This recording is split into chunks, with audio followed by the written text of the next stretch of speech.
I'm on page 11 of your sample assessment, the Gray's Office Store.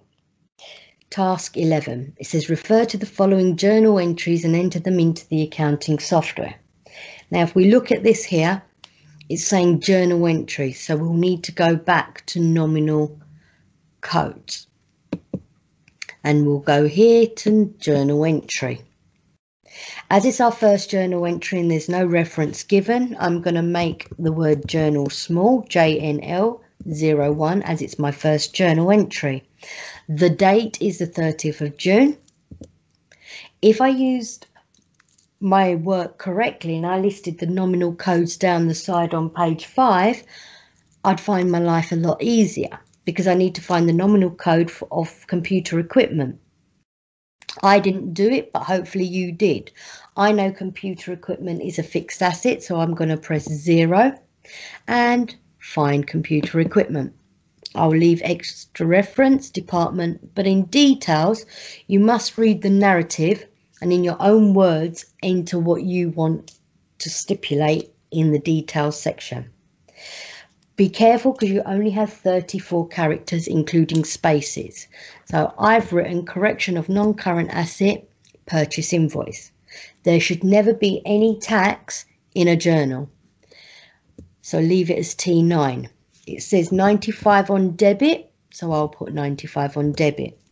For every debit, there must be a credit.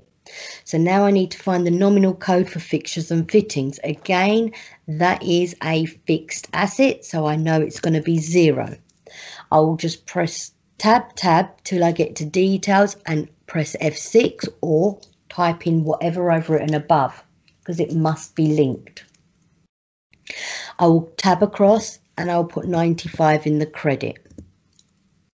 If my second journal was with a different date, then I'd need to save and start again. But as it isn't, I can continue. So it's saying wages. So I need to find my nominal code for wages.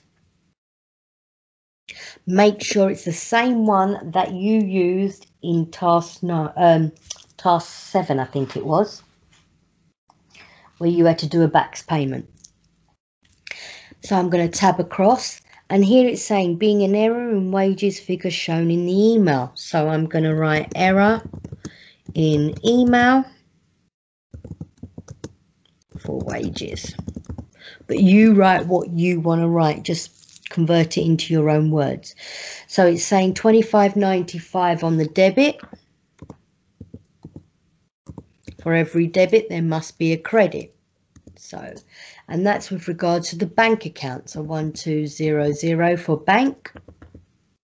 And I'm going to press F6 to copy what's on my keyboard. T9, and I'm going to put 25 spot 95. And what I must see is my debits and the credits equal the same and my balance is at 0.